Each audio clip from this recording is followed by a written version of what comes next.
ఒక్కగానొక్క బిడ్డ సుఖంగా ఉండడం కోసం ఒక్క మెట్టి దిగలేరా? దాని విషయంలో మెట్టు దిగటం అంటే నా దృష్టిలో చచ్చిపోవడం, నా వంశ ప్రతిష్టను దిగజార్చడం.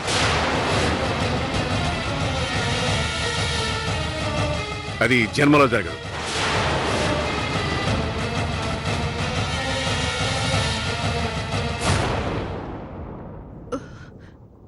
ఏమండి, మీ కాళ్ళు పట్టుకుంటానండి. నా కోసం, మన బిడ్డ కోసం కాస్త మీ పంతాన్ని పక్కన పెట్టి వాళ్ళిద్దరితో ఈ హోమాన్ని జరిపించండి. జానకి, నా బిడ్డని చితికైనా పంపుతాను కానీ దాని పక్కన హోమం మంటల ముందు మాత్రం కూర్చోబెట్టను. ఇది నా నిర్ణయం.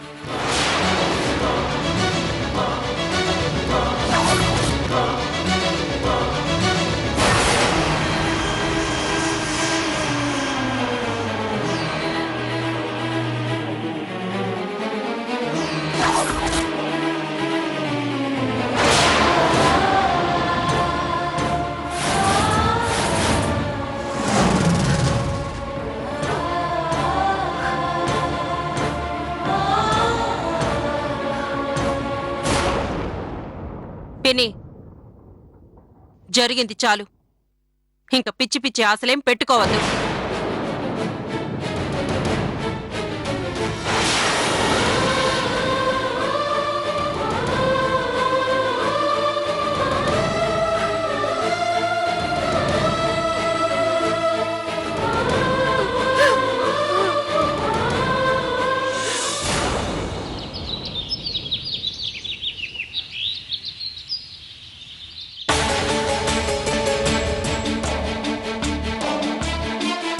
రండి అమ్మగారు, కూర్చోండి.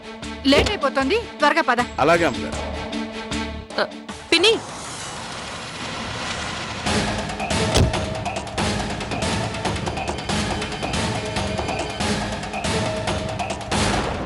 ఎక్కడికి పిన్ని?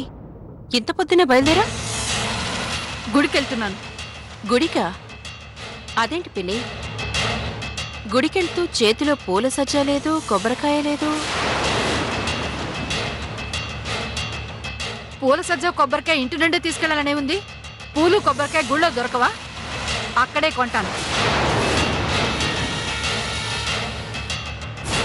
ఓకే ఓకే పిన్ని, కానీ నాకొక్క మాటైనా చెప్పలేదు. ఏ, నేను గుడికెళ్లాలన్నా నీ పర్మిషన్ తీసుకోవాలా? హాయిగా గుడికెళ్లే స్వేచ్ఛ కూడా నాకు లేదా?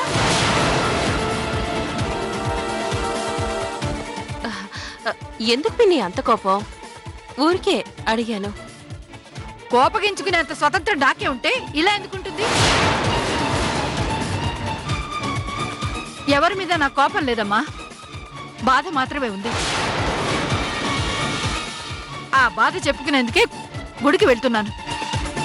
ప్రశాంతంగా 10 నిమిషాలు ఆ దేవుడి సన్నిధిలో గడిపి రావాలనుకుంటున్నాను. తప్ప?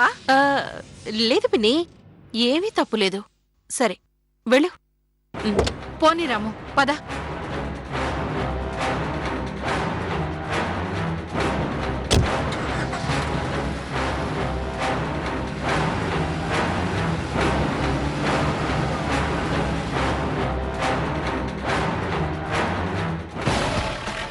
అబ్బో, ముసల్దానికి కోపం వచ్చిందే. ఏంటో.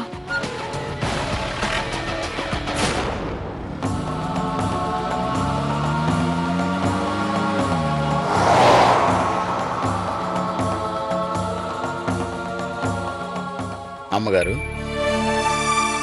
మీరు ఇలా మాట్లాడితేనేనమ్మా ఎవరుండాల్సిన హద్దుల్లో వాళ్ళుంటారు. మీ మంచితనాన్ని అందరూ అలుసుగా తీసుకుంటున్నారు. ఏం చేయను రాము, ఎవరినీ పల్లెత్తు మాట నన్ను నాతో కూడా కరుగ్గా మాట్లాడిస్తున్నారు.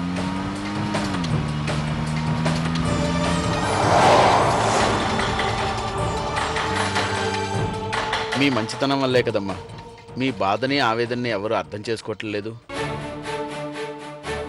ఏది ఏమైనా చాలా మంచి నిర్ణయం తీసుకున్నారు. ఈ పరిస్థితుల్లో మీరు అనుకున్నది అనుకున్నట్లు జరగాలంటే, తులసమ్మ గారితో కలిసి అబ్బాయి గారు హోమం చెయ్యాలంటే దానికి కృష్ణగారే కరెక్ట్ అమ్మా. ఇందులో నాదే ఉంది రాము. నువ్విచ్చిన సలహా వల్లే అన్నీ మర్చిపోయి ఈ రోజు వాళ్ళ గుమ్మం ఎక్కుతున్నాను. లేదమ్మా, వాళ్ళు చాలా మంచివాళ్ళు. ఏ స్త్రీ తన తాళి తెంచుకోవాలని చూడదు. ఏ తండ్రి తన కూతురు కాపురంలో నిప్పులు పోయాలని చూడడు. తులసమ్మ గారికి చిన్నబాబు గారంటే ప్రాణం. ఇంకేమీ ఆలోచించకుండా కృష్ణ గారికి ఈ విషయం చెప్పండి. తప్పకుండా మిమ్మల్ని అర్థం చేసుకుంటారు, మీకు సహాయము చేస్తారు.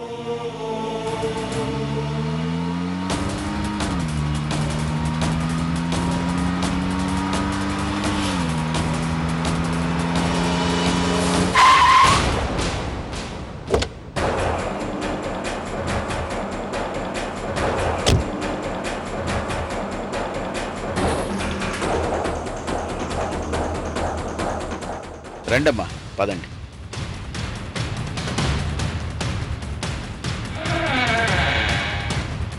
రండమ్మా.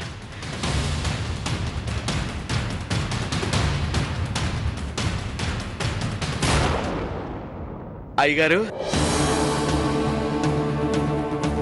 రాము,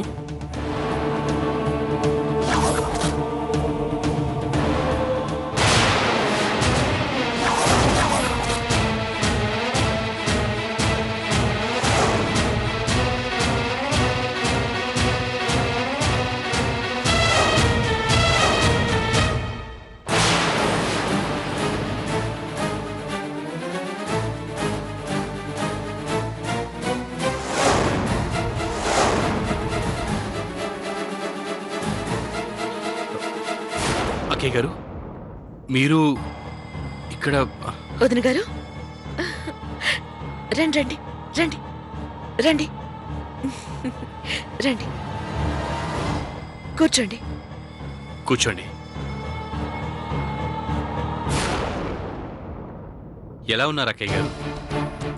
కన్న బిడ్డ భవిష్యత్తేంటో తెలియక, నా బిడ్డని ఎలా కాపాడుకోవాలో తోచక, చావలేక బతుకుతూ ఇదిగో ఇలా ఉన్నాను. అవే మాటలేదు గారు. నా కోడలెక్కడా?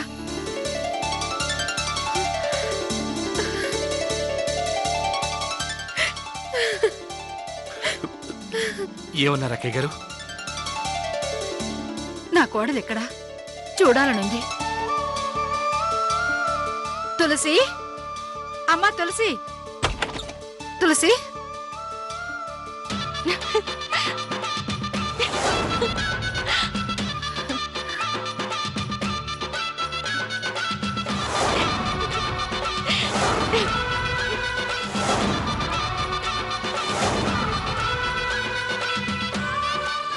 అత్తయ్య గారు,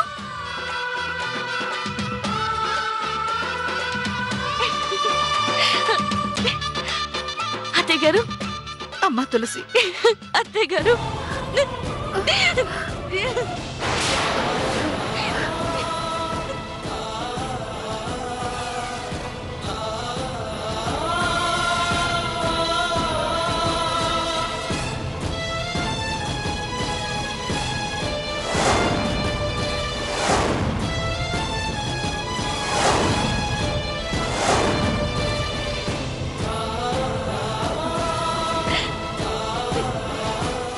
ఊరుకోమ్మా, ఊరుకో. ఎలా ఉన్నావు తల్లి? అత్తయ్య గారు, మీ అబ్బాయి, వాడి మీద నీకున్న ప్రేమ గొప్పదమ్మా. అందుకే ఎవరి పాపిష్టి కళ్ళు పడ్డాయో కాని కనిపించకుండా పోయిన నా బిడ్డ క్షేమంగా ఇంటికి చేరాడు.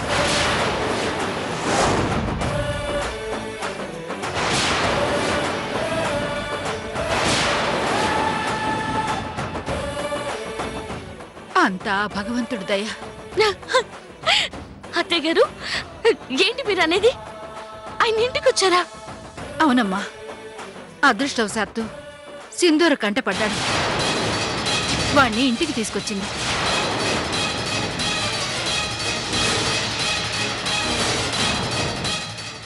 ఇక ముందు నేను ఎవరిని బాధ పెట్టను. ప్లీజ్ నన్ను నమ్మండి. సింధూరా, ఎంత నాటకం ఆడావు.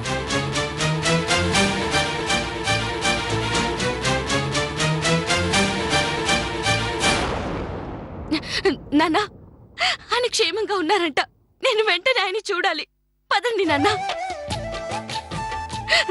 అత్తయ్య ఆయన ఒకసారి చూడాలనుంది. వెళ్దాం పదండి అత్తయ్య. పిచ్చి పిల్ల, నీ భర్తను నువ్వు ఒక్కసారి చూడాలని తాపత్రయపడ్డవేంటమ్మా? నువ్వు నా బిడ్డ శాశ్వతంగా ఒక్కటి కావాలనే నా ఆశ.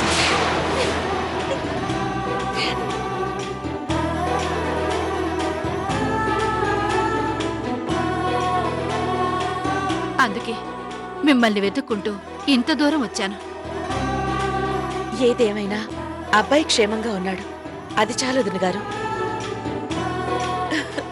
చాలా సంతోషంగా ఉంది. అవునక్కయ్య గారు, చాలా మంచి వార్త తీసుకొచ్చారు.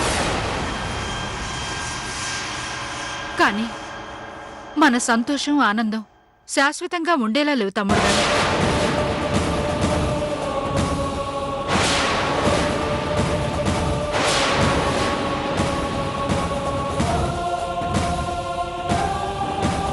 ఏమంటున్నారు వదిన గారు? అవును, నా బిడ్డ దినదిన గండంగా బతుకుతున్నాడు. ఏ దిక్కు నుండి ఏ ఆపద ముంచుకొస్తుందో తెలియట్లేదు.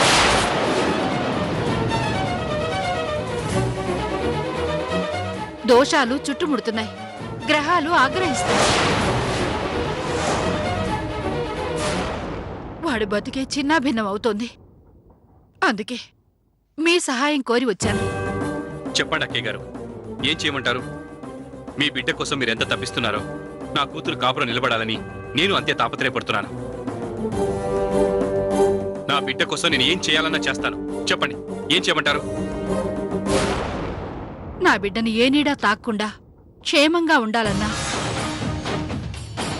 నా కోడలు నా ఇంటికి తిరిగి రావాలన్నా వాడు మామూలు మనిషి కావాలి.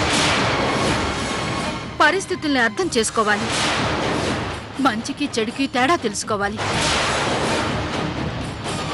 ఇవన్నీ జరగాలంటే మృత్యుంజయ హోమం జరిపించాలని మేము నమ్మే ఓ స్వామీజీ చెప్పారు.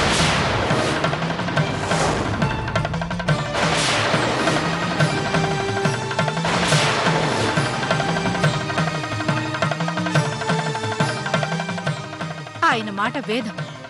ఆయన చెప్పారంటే ఖచ్చితంగా జరిగే తీరుతుంది. జరిపించండి వదిన గారు, దానికి ఆలోచించడం దేనికి? ఆ హోమం సతీ సమేతంగా జరిపించాలట. తులసి నా బిడ్డ పక్కన కూర్చుని చెయ్యాలట. అప్పుడే దోషాలన్నీ పోయి వీళ్ళిద్దరూ ఒక్కటవుతారట.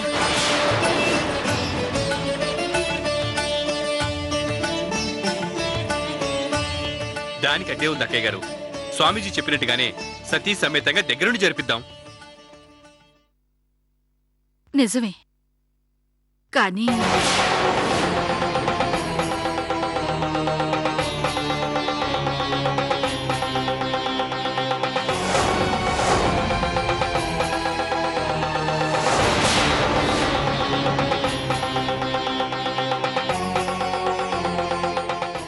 దానికి అడ్డుపడేది నా ఇంటి వాళ్ళే.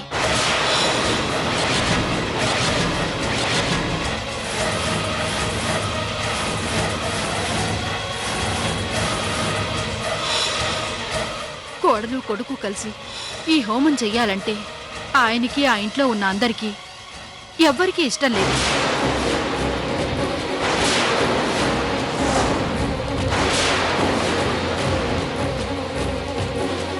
తులసిని నా కొడుకుని ఒక్కటి చేసే ఉద్దేశమే లేదు.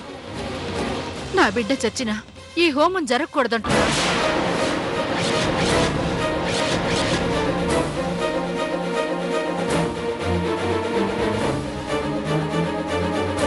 తులసి కోడలుగా ఇంట్లో అడుగు పెట్టకూడదంటున్నారు.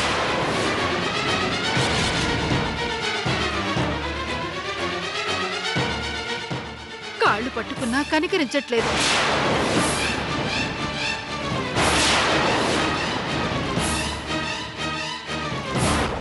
ఎలాగైనా ఈ గండం నుంచి మీరే గట్టెక్కించాలి.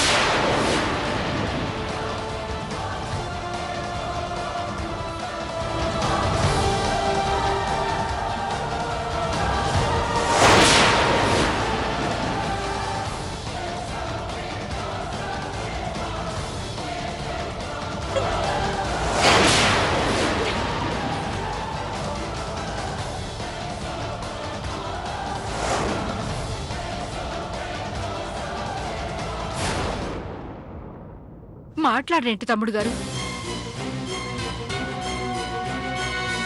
ఇప్పటి వరకు జరిగిందేది మనసులో పెట్టుకోకండి. ఎలాగైనా తులసితో కలిసి నా బిడ్డ ఈ హోమం చెయ్యాలి.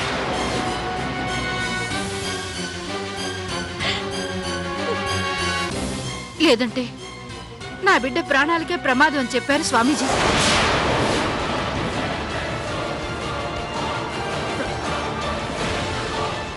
నా బిడ్డకేమైనా అయితే తులసి బతకగలదా?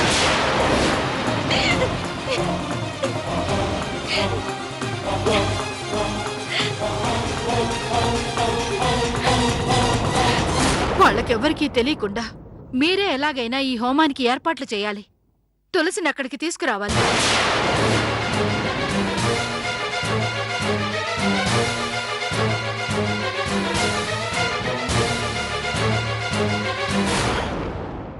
బాధపడకండి అక్కయ్య గారు. హోమానికి అన్ని ఏర్పాట్లు చేసే బాధ్యత నాది. అనుకున్న సమయానికి హోమం జరుగుతుంది. తులసిని నేను తీసుకొస్తాను.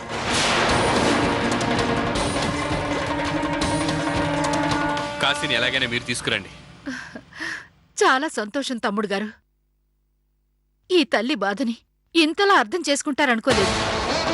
ఇందులో నేను చేసిందే ఉంది. ఇది నా బాధ్యత. నా బిడ్డ కాపురం నిలబెట్టాలని మీరు పడే తాపత్రయం ముందు ఇదెంత?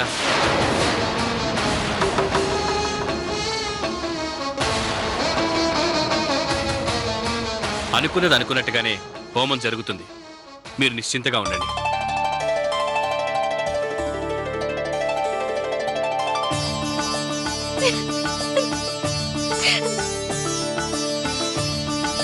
వెళ్ళొస్తానమ్మా.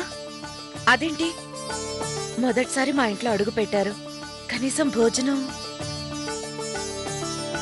ఇక ముందు ముందు రోజు వస్తూనే ఉంటాను, అన్నీ తింటాను. సరేనా? వెళ్ళొస్తాను తమ్ముడు గారు. వెళ్ళొస్తాను వదిన గారు. ఉమ్, వస్తానమ్మా. రాము అలాగనే పద. ఉంటానయ్య గారు. ఉమ్.